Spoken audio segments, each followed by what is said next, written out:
All right, we're live, brother. How are you, Hosey? Doing great. What about you? Doing wonderfully well, man.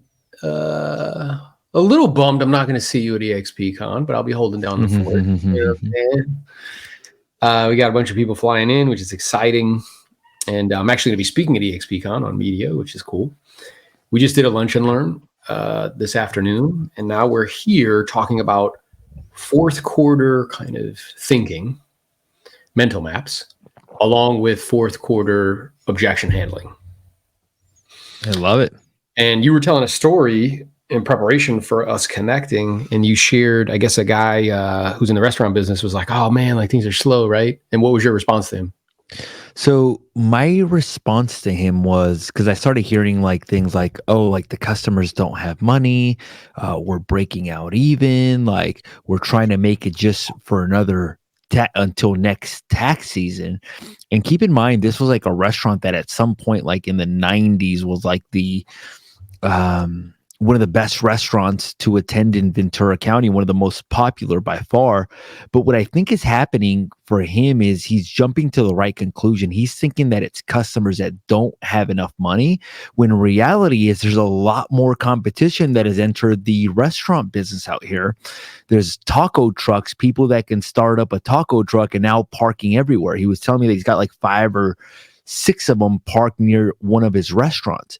And when I told him, I'm like, look, I appreciate you. I want to help you. But I think if you focus on the fact that you think that customers don't have money, I don't think that that's the right approach. I think that the right approach is instead thinking, okay, there are restaurants out there who are succeeding right now.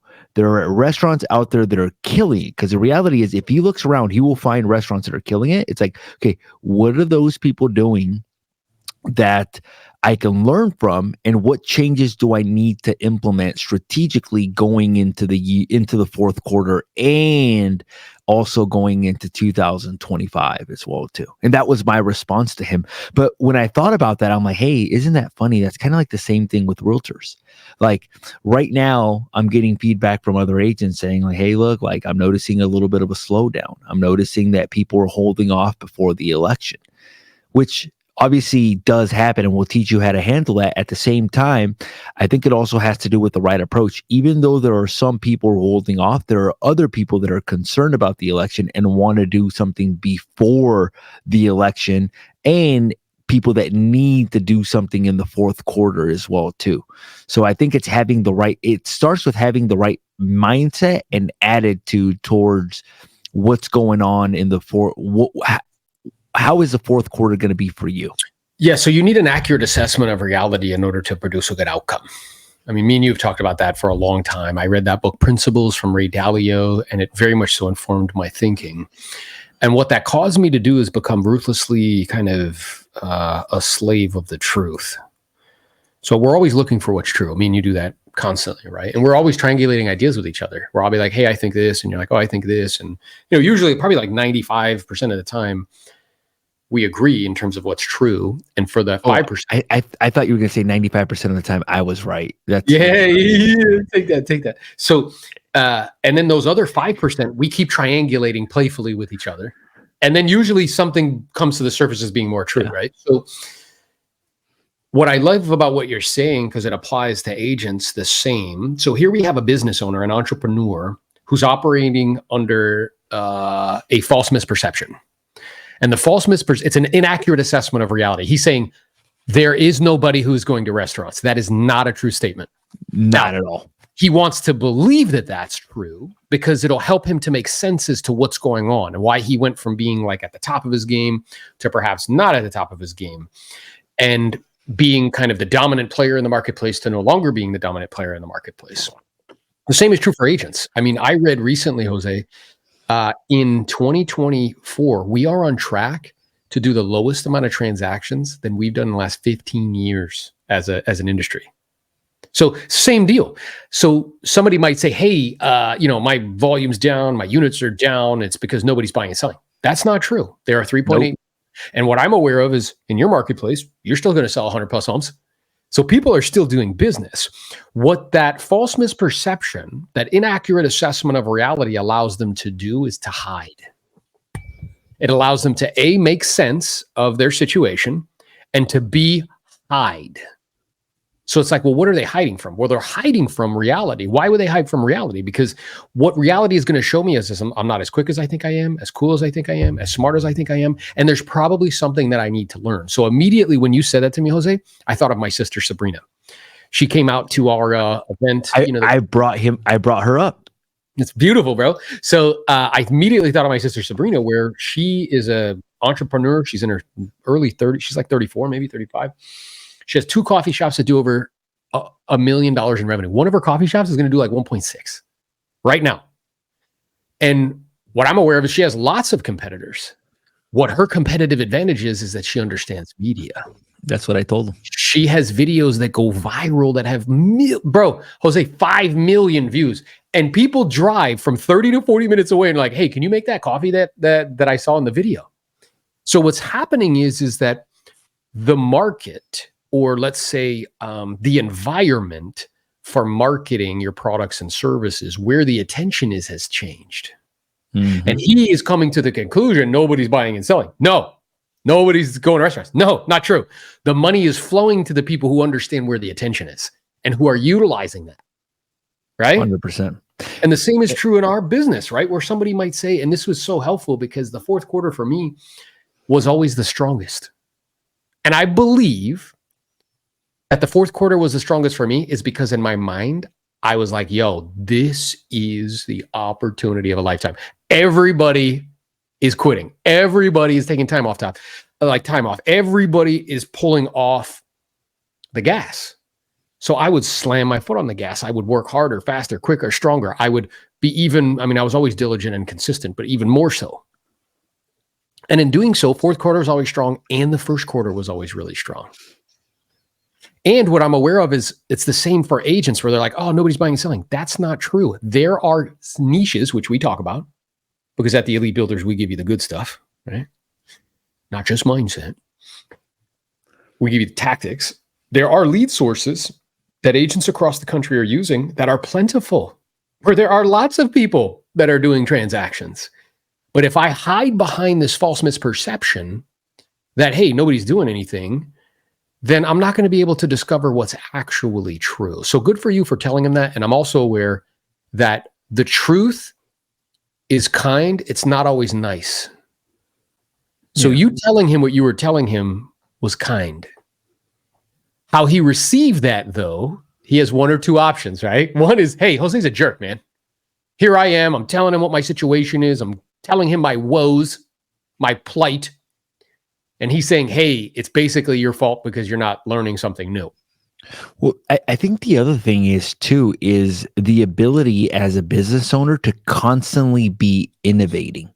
And I think that's what I've done really, really well, is that throughout my entire career, I have innovated to stay ahead. So like there was a time when I got started, my very first innovation was just professional pictures. 50% of the agents were taking pictures with their iPhone. I said, okay, I'm going to differentiate myself by taking professional pictures. Then people started using professional pictures. And I said, okay, I'm going to differentiate myself by using virtual staging.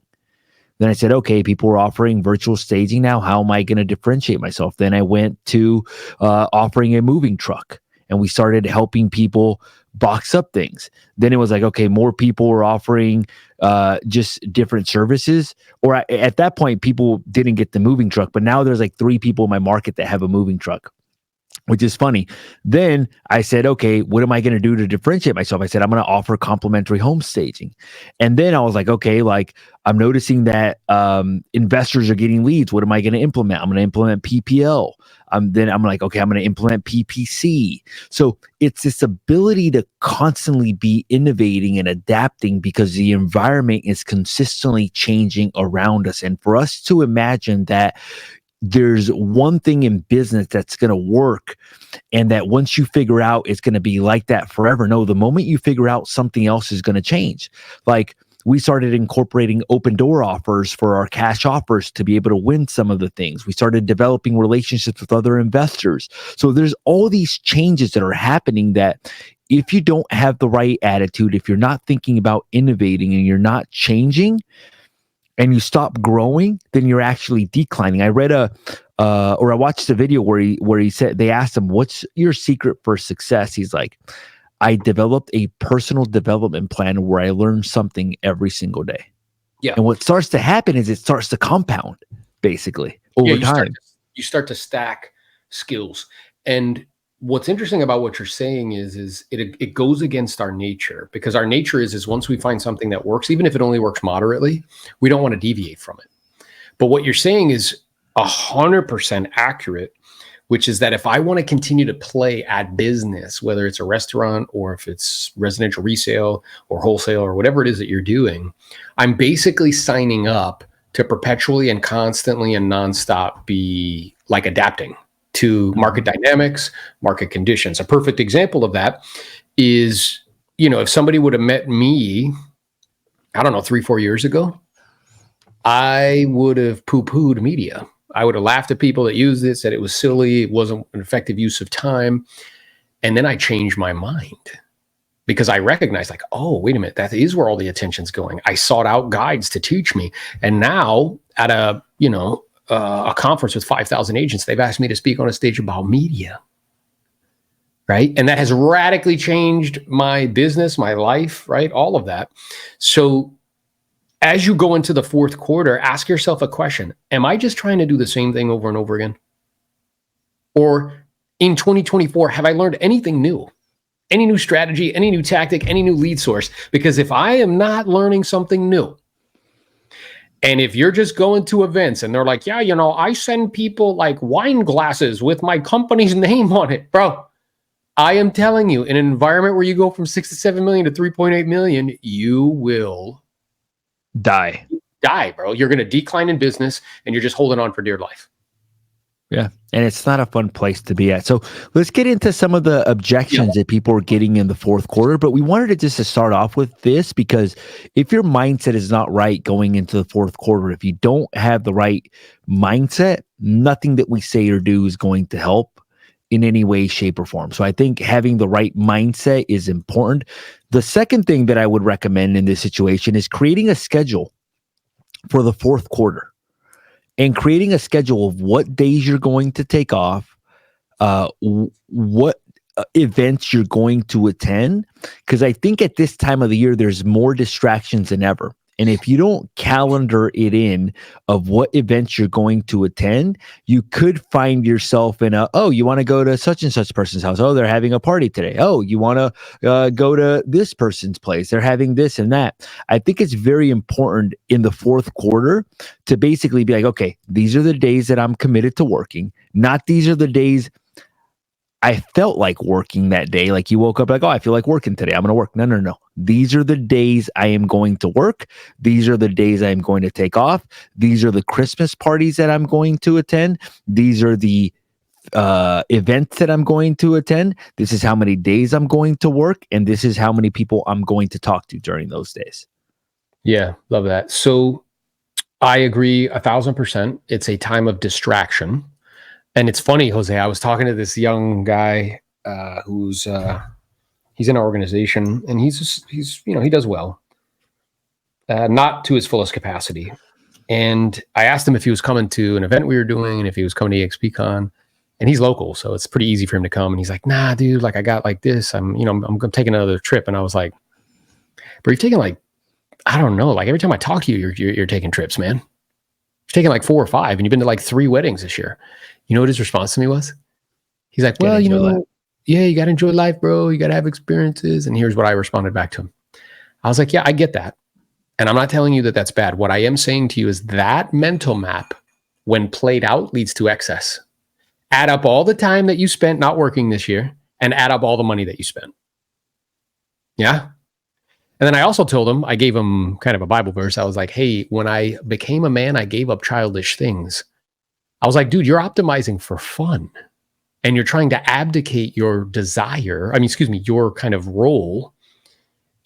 He just got married. They're probably going to be talking about having kids. I'm like, bro, you're still acting like you're a kid.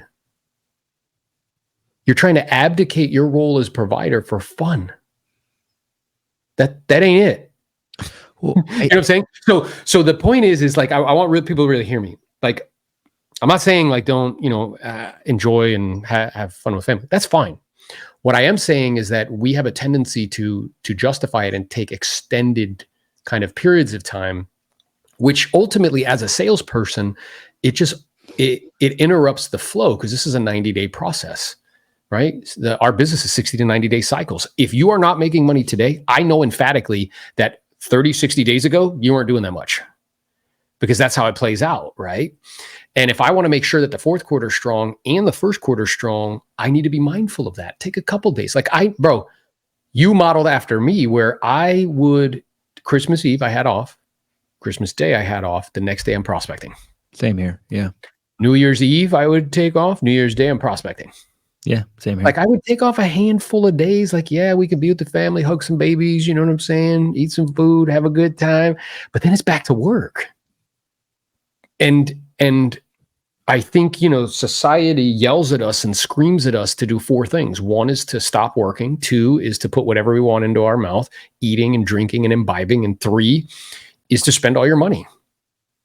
And what that leads to is New Year's resolutions. It leads to, oh, new year, new me. When people say that to me, I want to throw up on the floor. It's not going to be new, bro. You're going to do the exact same thing. Right?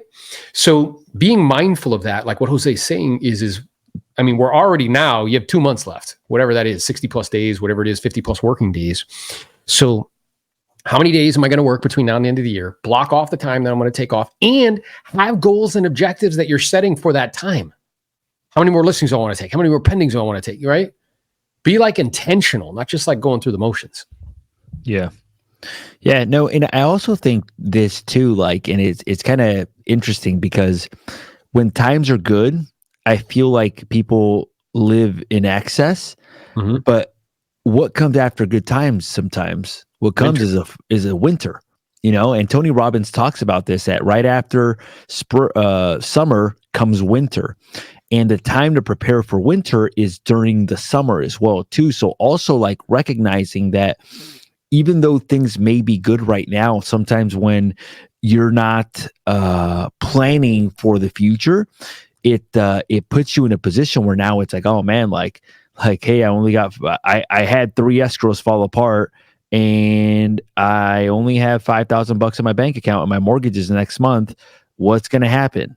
And I think it puts people in positions where now they're like, oh my God. And now they start freaking out, when the time to plan is before that happens, and plan for that stuff. Cause it will happen, guys. Escrows will fall apart. Yeah. And even like me and Jose, like, you go through like maybe a week or two. I remember you told me this year, you took like a handful. You're used to taking 10, 12, 15 listings a month. You took like a handful. And it was like, bro.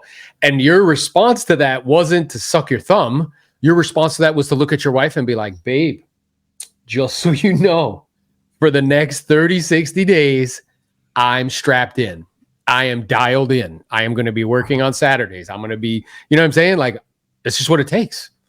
And I think it's so important too. And I think that's the part a lot of people struggle with, is communicating those sorts of things to your spouses as well too. And I think that's one of the things I've done really well, and then even when I receive a phone call like that from the restaurant owner, I basically tell my wife, I'm like, babe, this is what I'm talking about. Whenever I tell you that, like, hey, look, this is why I'm doing what I'm doing it so that we're never in this position right here, where we don't ever have to be in a position like that, where it's like, oh my God, like, we could be closing our doors sooner, or anything in that vein. But I think communicating with your significant other and letting them know, like, one of the things I did really well was I communicated with my significant other, and I told her what the game plans were, and then I delivered on whatever those game plans were. Yeah. And then it developed a certain level of trust, where now when I say something, it actually happens. I had an agent tell me, we're like, look, like, how do I tell my wife? I'm like, can I tell you the truth? I'm like, you have made so many promises to your wife that you haven't delivered on, that your wife doesn't believe you anymore, because you're not delivering on what you're saying that you are. And that makes it tougher to be like, hey, look, I'm going to be this holiday season, I'm taking this day off, and this day off, and this day off. And then these are the days I'm working. That becomes a lot tougher, because you're failing to be able to deliver on those promises. Yeah, you're no longer a believable person. And it's funny, because we were in the last Lunch and Learn we did. I was saying, we were talking on this topic in fourth quarter, and how you have to say no to a lot of people. And I was like, and Carla was in the room, and I'm like, hey, did I have to say no to a lot of people? She was, including me. And I'm like, well, why were you okay with that? And she was like, because you always do what you say you're going to do. Yeah. She like teared up a little bit. You know what I'm saying? So that's what you're talking about. And recognizing, that I told him as well, this individual, that the real truth is most people aren't willing to sacrifice what it takes to get the thing that they want, but they play this whole game kind of telling themselves that they are, but they're actually not. Right? So you're willing to sacrifice time and energy and effort and resources, and, with the goal and objective there being a long-term payoff. So what we're mapping out here is a mental map. Everybody on this call, anybody who's watching, whether it's live streaming on YouTube, on Instagram, you need to know and understand this, okay? In November and December, there will be 2,000 to 3,000 transact, depending on your geographic area. In California, maybe 800, 500, whatever it is. In my marketplace, lower. Yeah, because in my marketplace, it's gigantic. So there might be like thousands, 1,500, whatever, however many transact. The point is there will be people buying and selling. Yes, and there's a buyer and a seller on each side. So whatever the number of units is, that's 2 opportunities. Yeah. So you just need to go in with that understanding. Like, there are people that are buying and selling each and every day. My job is to find them. Yeah. Second thing that we're mapping out is like, hey, be clear, because the world is going to tell you a bunch of lies. They're going to tell you to stop working. They're going to tell you to spend all your money, and they're going to tell you to eat and do all this stuff, which again, just leads to New Year's resolutions. I want to lose 10 pounds. I want to make more money, whatever. I want to advance my career. And it just ends up being this like collective hallucination that we all go through. And then we go from sale to sale to sale every month. It's like New Year's. Then in February, there's like a made up holiday to spend money. Then in March, there's a made up holiday to spend money. And then in July, it's 4th of July. And then in June, it's like back to school. And then it's just, you know what I'm saying? So map that out. And if you don't have a schedule, you're on somebody else's. Mm-hmm. And have goals and objectives for the fourth quarter, and recognize that it sets up the first quarter. 100%. And then the other thing that we mentioned here is sit down with the people that you love and care about and have a candid conversation. You know what I'm saying? Like it takes a team to build an empire. Yeah. I need, just like you need Mariela, I need Carla. And it takes a team. And if people aren't on board, it's because I'm not doing a good job as a leader casting the vision. And here's the vision on that vision. Yeah. Yeah. And then delivering on that vision. Here's the vision. Here's where we're going. When me and Carla were in the car and she was crying and she's like, this is a lot. I'm like, yep, I know it is. Give me 5 years. I promise you it'll be worth it. Here's the vision. Here's what it's going to look like. Right. And then systematically go about delivering on it. But, you have to get buy-in. So if I'm not including those individuals in my kind of thinking, in my goal setting, then you're making a mistake, because you need support in order to do it. And then the final ingredient that we can delve into is these objections, right? Because the natural disposition of humans is to do what? Is it to speed things up or to slow them down? Slow things down. Slow things down. And why do people slow them down? Maybe they're scared. Yeah, scared. Don't want to make a mistake. Don't want to make a mistake. I think that's So those two things. So common objections we're going to hear are: I want to wait till after the election. Or I want to wait until after the holidays. Or I don't want to show the property right now. I got people coming in for Thanksgiving, and then there's the holidays, right? I think after the election, the economy will be better. I think some people in certain geographic areas, I don't want to move right now. Yeah, during winter. Not in California, obviously, because the weather's amazing out here, Yeah. So what else? So or variations of them, right? Yeah. It's just variations of waiting. So one of the ways that I think you could handle this, and even in the variations, it's like, hey, if there was a distinct financial advantage, the if question, and I love this question because it's almost like an imaginary situation where you're just gauging them. If there was a distinct financial advantage to getting it done now versus waiting until next year or waiting until the elections, is that something that you would be open to? And then just shut up and listen. If there was a way where you could sell now, didn't have to move, and move after the holidays or after springtime, would you be open to that? Yeah, and I love your use of the word, and I love your use of the word if, because what if does is create possibility. So in their mind, it's like a no, and then you're like, all right, well, that's okay. My job's to help you. It's never talking to do anything. I'm wondering if there was a way that we could actually show the property without people having to physically go through it. Would you be open to that? Yeah, would you be open to that? And they're like, well, what do you mean? But and the moment that they say, like, what do you mean? It's permission to close, and then you can go into a closing sequence. So if creates possibility. If you knew that there was a distinct competitive advantage to be on the market actually in the fourth quarter, November, December, versus the spring when inventory goes up by 25%, is that something you would want to take advantage of? And the if is such a good way of opening up a segment, like meaning like regardless of what I say, like, hey, I can't go out tonight because I had to take care of my kids.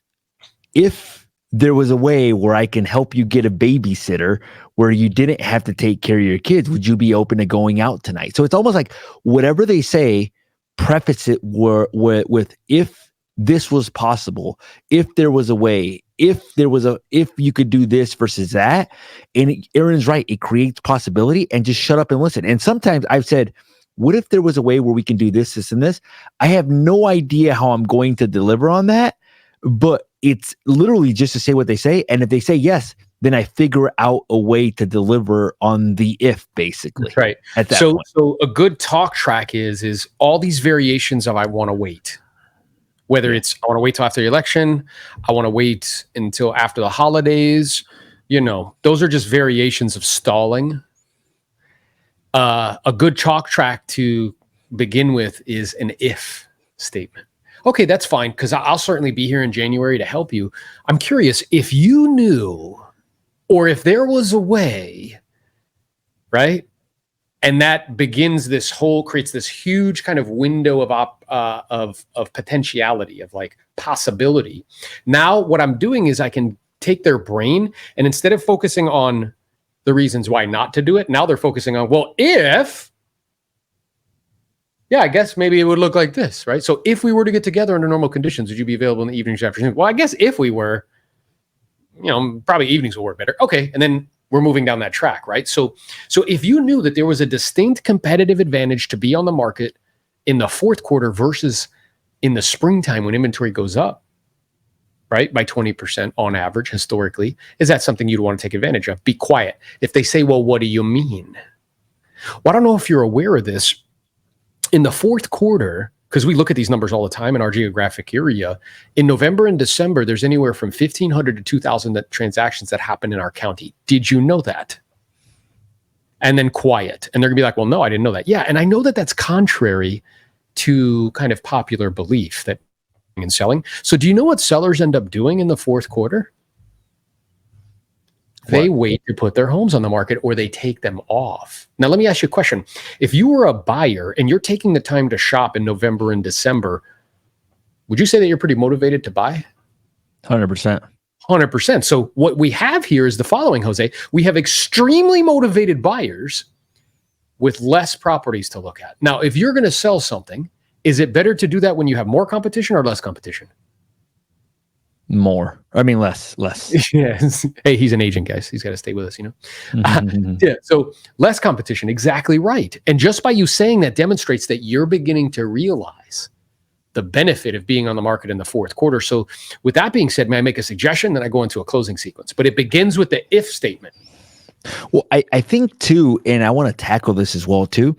I think that a lot of people imagine that they buy into this concept that the fourth quarter is not a good time to sell real estate. Now, does demand drop off in the fourth quarter? Yes. But what else drops off in the fourth quarter? A lot of times inventory drops off. So a lot, and people ask me this all the time. They're like, well, Jose, like, and this is funny, in the fourth quarter, they'll ask me like, Jose, like, I hear the winter time is not a good time to sell real estate. And I will say, they're like, well, is that true? And I'll be like, well, look, it's funny that you bring that up, because I have different clients that say different things. Like, for whatever reason, people imagine that there's like a perfect time of the year that works perfect every single time. Some people think that time is spring. Some people think that time is summer. Some people think that it's fall. And some people think that it's winter. What if I told you that there actually wasn't a perfect time of the year that works every single time, and that it changes year by year? Interesting. Well, what is it this year, Jose? Well, what do you mean by like it changes every year? Well, let me give you an example. Some people think that spring is the perfect time to sell a property. Let me take you back to March of 2020. Do you remember what happened in March of 2020? I do, yeah. Pandemic, right? Yeah. Okay. Do you think that spring was a great time to sell real estate? No. Why? Because people were quarantined and everybody was scared, so people probably weren't buying. Everybody was scared. What about May of 2022? That was summer. What was happening in May of 2022? That's when the rates started to increase. Yep. So that summer, it actually wasn't. So instead of looking for a perfect time of the year every single year, look instead at the ratio between supply and demand at any given time. Does that make sense to you? Does that make sense to you? And they're going to be like, well, yeah, I guess so. And then I already see where you're going with it. So continue. And what if I told you that that ratio was actually in your favor, and it was actually a better time than the summertime to sell a property? Would you be open to that? Well, sure. What do you mean? And I'm going to share this and this is what I was doing in the background whenever you saw I was a little distracted. Mm-hmm. But this is just for people to see that every single year it varies, and that there's not a perfect time of the year. So I'm going to share my screen real quick. And I'm going to share this spreadsheet that I have. Let me know if you can see my screen now. Okay, now we can see it. Yeah. Okay. So this is called an absorption rate. It's the ratio between supply and demand, meaning for every buyer, there is 2.84 sellers. The lower this number, the more of a seller's market that we're in. The higher this number, the more of a buyer's market that we're in. If you look at September of 2024, compare it to May. For every buyer, there is 3.14 sellers. For every buyer, there's 2.84 sellers, meaning the ratio going into the winter months is actually lower, meaning making it more of a seller's market than earlier part of the year. And you can see that this varies every single year, where like some people think like, oh, well, like summer is a better time to sell, or spring is a better time to sell. But look, take a look at December of 2022. Take a look at this. Look, in June, 2.13. In July, 2.42. Look at December, 1.75, meaning for every buyer, there is 1.75 sellers. And it varies every single year. And what I did is I tracked the data back. This is going to trip you out, Aaron. But I track it back like to 1994, which is when our MLS got started. So I know the numbers. So when people would tell me like, hey, look, Jose, the market's going to crash. Like back in the day, I'd be like, okay, let me verify this. I'm like, let me look at when the market crashed, what the ratios were like. Look, 18 months supply of inventory. For every buyer, there's 18 sellers right there, bro. Mm-hmm. You can see it in the data. It's very clear. Yeah. So I just kind of wanted to share this. You're able to see when people are like, oh yeah, prices are going to come down. You're like, nah, bro. We have like, for every one listing, we only have like, for every one buyer, we have two listings. Two listings or three.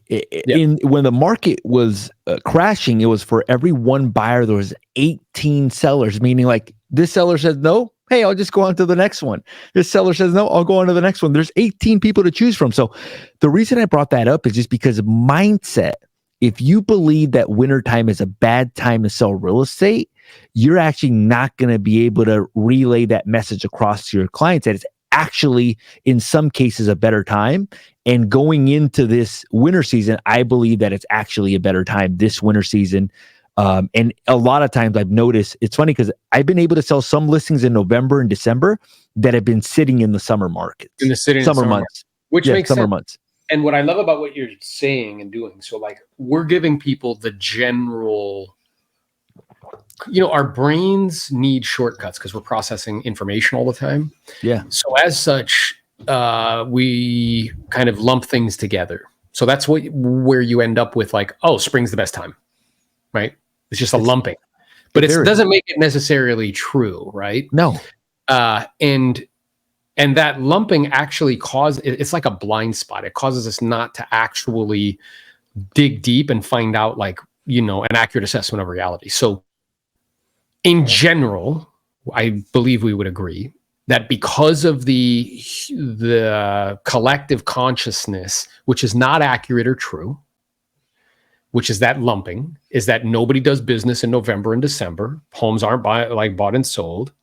Then what that leads to, on average, more often than not, is in any marketplace in the USA, inventory dropping. And sometimes in a meaningful way. So like on that chart you just showed, it went from like for every one listing, for every one buyer, there were 3 homes on the market. In December, it dropped down to like 1.7. That's meaningful. That's like you have 40% less competition. And if you want to net the most, that's the best environment to do that, right? So we're giving you like this generality that more often than not, because of this collective kind of hallucination that nobody does business in that time frame, that the fourth quarter is actually, in fact, a great time, to maximize value and get top dollar. And what Jose is doing with data, he's supporting that with data. So for a certain segment of the population, particularly those that are analytical, I love the way your brains work. Sometimes you're not like, sometimes it's difficult to have conversations with them because they want to look at all the data and stuff, but Jose has it. So if somebody's like, well, I don't know if that's true. He's like, well, I appreciate you saying that. And for that reason, what I've done for my own, knowledge, so that way I could be of service to homeowners like yourself, is we've been compiling this data. We went back all the way back to 1995. So what I'm going to do now is I'm going to share my screen. And my intention in doing that is to equip you with everything you need so you can make the decision that you feel is best. Whatever you decide, I'll support you. So when we look here, we can actually see what happens in the month of December. And you're like, well, I guess the ratio goes down. Yeah. And if you're going to sell something, would you rather be in an environment where you have more competition or less competition? And they'll be like, well, I guess less competition. Okay. So with that being the case, having reviewed this information, does it seem like November and December is actually an optimal time to have your home on the market? And they'll be like, well, I guess it does. Well, just by you saying that demonstrates that you're beginning to realize why homeowners like yourself are on the market during this time frame. So if that's what you decide to do, we can support you 100%. If your goal and objective is to net the most, it seems like that would serve your family best. So with all that being said, may I make a suggestion? And then you go into a closing sequence. But it begins with, to your point, Jose, is me understanding, a knowing that the fourth quarter is actually on average optimal. Well, I think too, it comes down to this constant pursuit of looking for the truth. So meaning like when people would say like, oh, like nothing sells in the winter, I'm like, I want to verify to see if that's actually true. Like I want to know, is that an actual statement that is true? And then when I verified it, I'm like, that's not actually true. There is no perfect time of the year. It varies every single year. You're right. Demand generally goes down in the winters, but so does supply. And in some cases, that ratio can be very favorable for people during those times. And in some cases, the buyers are more in the summer, but there's also a lot more supply, which offsets a lot of those buyers as well, too. Mm-hmm. Yeah. So again, you just got to be equipped. But the way that you can convey this with conviction is when you actually believe that what you're saying is true. I think a lot of agents might listen to us do a handler and then they try to deliver it, but they don't actually believe that what they're saying is true. They don't. And it doesn't have the same kind of power or punch to it because there's no conviction behind it. They got sold on the fact that nobody does business in the winter months or in the fall months, and that spring and summer are the better time to sell real estate.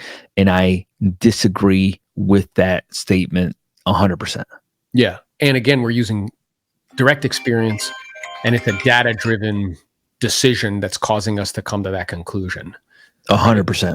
Not just like some generality that I'm accepting. Like, hey, let me actually like look at that. So what I would suggest to everybody who's watching it, you know, the replay of it, like go into your MLS right now and pull up stats from last year, November and December. See how many transactions actually happened. Then multiply that number by 2. By 2. Because there was a buyer and a seller on each side. Then multiply that number by the average commission in your geographic area. So even if it's like like, let's say it's like 500, right, in your market. Let's go with a low number. Well, there's a buyer and a seller on each side. So that's 1,000. If your average commission in your marketplace is what, 18 grand? I can actually tell you, in November, December, about 700 transactions. 700 times 2, multiplied by what? 18,000? Yeah, let's say 18,000. Bro, that's $25 million in commissions that are going to get paid out in 2 months. Now ask yourself, how much of that 700 deals do you want? How much of that 1,400 deals do you want? It's funny because I tell people, I'm like, look, dude, there's 5,500 transactions in my market. Each have 2 sides. So that means 11,000. Dude, I'm not greedy. I only want 130 of those. That's right. And by the way, who's going to notice the 2 million that 130 produces out of like a $500 million? Nobody. You won't even notice. So the lie that we've been told is that there's a shortage of money. That's not true. Yeah. There's no shortage of money on the planet. All you got to do is just look around. Now, I might not know how to get it. I might not have particular skills yet. You know, my first year selling real estate, I made $13,000. I didn't have skills. Didn't mean there was no money there. So we come to that conclusion when it's actually not true. There is no shortage of money on planet Earth. And what I'm aware of is that people are buying and selling in your marketplace all the time, independent of the weather, independent of market conditions, independent of what anybody else is telling you. So if that's what's true, which it is, now the question is how can I position myself to be able to get, you know, my share of that? Whatever your share is, maybe it's 3 deals, maybe it's 5, maybe it's 10, maybe it's 20. Whatever it is fine. The marketplace is impartial. It doesn't care how many you want, right? It just goes to who deserves it, not who needs it. That's how nature works, right? Yeah. All the animals need to eat. The only ones that get to eat are the ones that hunt. And they deserve it. So a key component here is, again, circling back, is just getting an accurate assessment. Like, be very mindful of what people are saying. And before you buy into it, like, validate it. Do the research. Like, oh, don't argue with them. Just be like, okay, that's interesting you think that. Let's go see if that's true. Not like trying to prove them wrong, but like, I'm genuinely interested. Is that true? And once you gather the information, then you can make a decision on your own. You don't have to take somebody's word for it. It's funny because when before the interest rates went up, people would always say when interest rates go up, prices come down. And what I wanted to do is I wanted to see if that was true. So I went back to the 1980s and I did some research. I said, okay, when was the last time interest rates went up like crazy? I'm like, did prices actually go down? And then I looked at different factors, but I think it comes down to like this curiosity that when somebody says something, be like, okay, is this actually true? Let me verify this. And then when you verify it, it leads to like this level of confidence now where people are like, look, I hear nobody's selling in the winter. Hey. And then the power of the if questions. It was funny. I had a client who was like, look, I have to wait until the lease is over to sell the property. It's not over till June. And I asked him a question. I said, what if there was a way where I could sell it with the tenant in place and either have the buyer assume the lease or have the tenant vacate early prior to their lease? Is that something that you'd be open to? And he's like, well, how would you do that? Well, we'd offer them some relocation assistance in order to work with us. He's like, yeah, I would do that. What did we do? We sold this property and the tenant vacated early and we got paid 6 months before. And we got the price that he wanted, basically, even in that situation. So that what if creates possibilities, and then there's a good chance that if you use it the right way, it could land to to you doing business now versus waiting, basically. Yeah, and it's a way, not only does it create possibility, but it also allows you to introduce urgency. Urgency, yeah. Right? So you can't lead a horse to water. You know, like, what is the saying? You can lead a horse to water, but you can't make it drink, but you can make it thirsty. You know what I'm saying? You'd be like, hey, when was the last time you had a drink? Gosh, I mean, if you did have a drink, like, what would that feel like? Interesting. I mean, if you were to take a drink, would you take it now or would you take it later? You know what I mean? Like, you can make it thirsty. So it creates possibility, and it opens up a window for urgency. So if you knew that there was a way that you could actually sell this property, get top dollar, take advantage of low inventory, and also not have to show it that much, is that something you'd be interested in? And then be quiet. And then let them say to you, well, what do you mean? Because that's a critical component too. Because what I noticed, Jose, I don't know if you noticed this, because you just did a prospecting school, which was cool, where people oftentimes don't have it. It's kind of like a lack of trust, really, and fill the air with stuff. They don't able to like think and tell them a response. You know what I'm saying? Where instead, like the whole thing where they're explaining why it's better, instead of just being like, if, create possibility, create urgency, and then be like, is that something you'd be interested in? Be quiet. And allow them to say to you, well, what do you mean, Jose? Well, I mean, I appreciate you asking. And, you know, really just by you saying that demonstrates that we should actually get together briefly and discuss the options that you have at your disposal. So that way you can make the decision that you feel is best. And of course, whatever you decide, I'll support you. So, and then I can go into a closing sequence. Or if I want to give a brief explanation, you know, briefly, what's interesting is that we study this data all the time. And I don't know if you know this, but in the fourth quarter, inventory drops. At the same time, transactions don't drop in the same proportion. So you have very motivated buyers with less properties to sell. Let me ask you a question, Jose. If you're going to sell something, do you think it's more advantageous for you to get top dollar to have more competition or less? You'd be like, well, yeah, less. Yeah, exactly. And just by you saying that demonstrates that we should get together and explore this a little further. Whatever you decide, we support you 100%. I'm curious, and then I go on and I start asking questions, but now I've already solidified in his mind, oh, there's a benefit to me. Because what we're doing, and here's the other problem. Tell me what you think, right? I think the problem is we're trying to create urgency for ourselves, not for them. Because we want them to do something now. Yeah? Yeah. And we're not trying to figure out a way to help them. Like, how would it benefit them? What would the benefit to them, you know, for them to be if they were to do it sooner rather than later? Yeah. And it leads to the next point that I had is in some cases too, I think the if is great, but also like digging deeper to fully understand what's going on in their life as well too. That will help you. So if somebody says, well, look, I want to wait until after the elections, great. So it sounds like you want to wait until after the elections, not a problem whatsoever. Let me ask you this. If there was a financial advantage to doing something now versus waiting, is that something you'd be open to? No, I would not. I don't feel comfortable selling before the elections. Completely understand. I get it. Let me ask you this. Like, after the elections happen, is there a possibility that you may not sell and just end up keeping the property? No, we're selling 100%.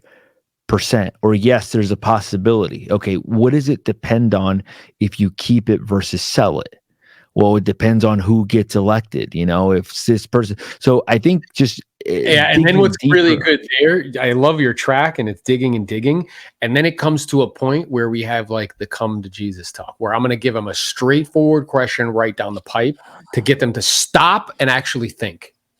Because what happens is in our brains, like when we're convinced that we're right, we do this thing called motivated reasoning. Well, we will ignore all evidence to the contrary of what our belief is, and we'll seek out evidence to support what our belief is. What we believe in. Yeah. So it's like our brain shuts down. So I have to pierce that. And the way I could do that is like, hey, you know, Jose, my intention asking my next question, it's certainly, you know, not to be nosy at all. I'm genuinely interested in your kind of thinking and what would be in your best interest.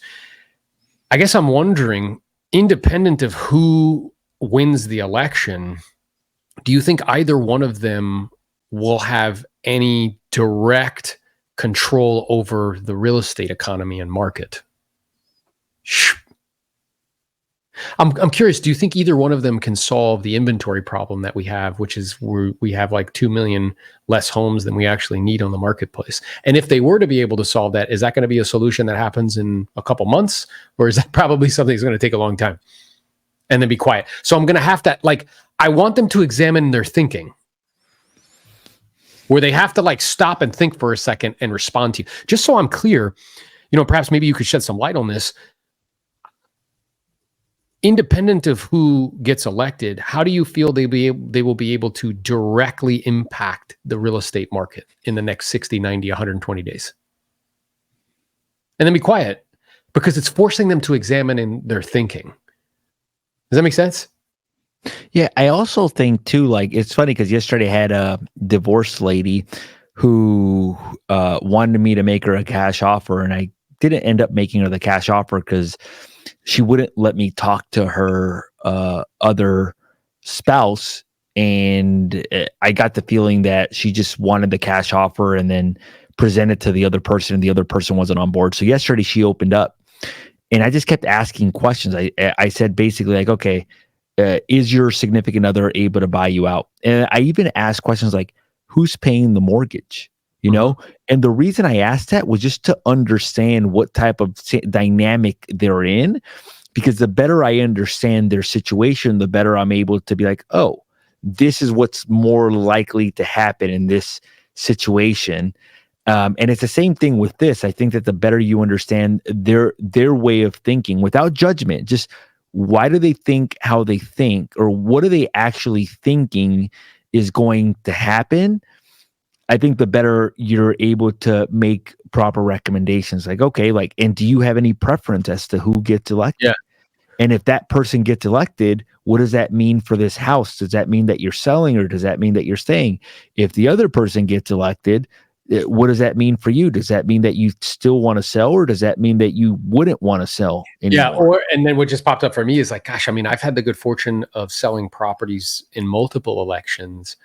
And, I hear frequently from homeowners, they want a desire to hold, to wait to sell the property in hopes that would impact their sale in some way. And do you know what we found over all these years?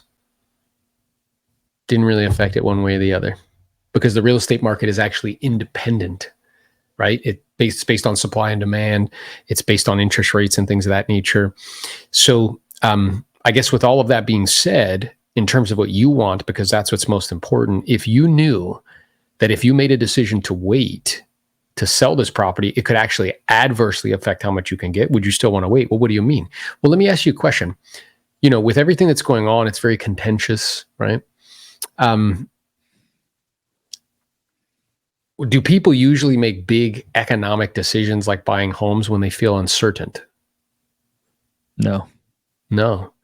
And with what we had last time, do you think there's a possibility that one of these two sides won't agree on who the winner is? Yeah. And when that happens, people feel uncertain. So if we were here and it was March and it just wasn't the opportune time, and now we got to wait March, April, May, how would that affect your move? Does that fit into the time frame that you want? Would you rather be on the market now, get an offer, extract the capital, be done and complete, so you don't have to deal with all of that uncertainty? Or would you rather roll the dice, cross your fingers, and see what happens? Which do you think would serve you and your family best? And then be quiet, right? So asking, to your point, asking lots of questions. There are 3 mental quirks in thinking that we have to help people to overcome. One is, we mentioned the motivated reasoning. When I want something to be true, I will seek out evidence to support it. I'll ignore all evidence to the contrary. The second is resulting, which is thinking that because it was this way one time, it's always going to be this way, right? Because it was this way in the last election, it's always going to be this way. No, not true. Because I sold my house 10 years ago and it was this way, means it's going to be this way this time. Not true. No. And then the last one is the endowment effect, which is because it's mine, it's better. That's so funny. The quirks of thinking. They are. And what they do is they actually they cloud judgment. They don't allow us to see what's actually true in front of us. Right. I think also too, I think that and I don't know if this is a cloud judgment, but I've seen people have certain stereotypes about certain people, and because of that stereotype, even though the other person's saying the truth, they won't Believe it. believe it, or maybe it's because they didn't come up with the idea, but they won't believe it. But I've seen it so many times where somebody is actually saying something that makes a lot of sense, common sense, and then people, because they don't like his hair, they don't like his mustache, they don't like one statement that he said, will say everything that comes out of their mouth is wrong, and that's not true. Is that a quirk in thinking as well too? It is. And what's that called? So, Any idea? I learned it actually recently. I forgot the name of it, but what people will do is they'll call somebody like a name, and then as a result, we don't want to associate like with that name. So we'll think that everything that they say after that is like bad. I'm not even going to pay attention to what they say. So they'll call somebody a racist or a bigot or this. And it's like, oh, I don't want to be associated with that. So then I'm not going to listen to anything that they say, which is not actually accurate. No, it's not. Your ability to be able to help people to sift through what's true is directly correlated with you being able to sift through what's true. So when they feed you these kind of common perceptions, these collectively agreed to shortcuts and things. Come on, Novello, you got to pay the Wi-Fi bill, bro. My bad. I got to pay the internet bill, bro. It's funny because I was just saying that. I was like, look, like for a second I thought it was me, but I think now we figured out who's the one not paying the Wi-Fi That's bill. Funny, dude. So yeah, our job is to accurately assess situations. It's to ask questions. It's to debunk errors in judgment and in thinking. It's to help people to move forward, help them to overcome stalling, and really be of service and to help them, because the truth is that the fourth quarter is actually an optimal time if they're thinking about putting their home on the market and coming up with solutions that can overcome objections about showings or people being at the house or things of that nature. And I really want everybody on this call to like go into this really thinking to themselves, like ask yourself a question. Prior to this call, were you thinking that the fourth quarter was a great time to sell real estate? Were you like, oh man, November, December is like my time to shine? And if the answer is no, it's just because you bought into like this cultural kind of accepted belief, which is not true. There are people buying and selling every single day. Our job is to help them. And if you want to make the fourth quarter really strong, say no to a lot of things, be committed to doing the things that lead to income. And not only will your fourth quarter be strong, but then you'll be strolling over into the first quarter while everybody's making New Year's resolutions, and you'll have money, you'll still be fit, and you'll have a big old pipeline of deals. And that's what we want you guys to do. So, if you are going to be in Miami, I'll be at EXPCon. I'll be speaking. Look forward to spending some time with you. We are the Elite Builders. We are coast to coast. And, we're here to just add value and to help you. So thank you, Hosey, and look forward to reconnecting soon. All right, guys. Later. Peace. Peace.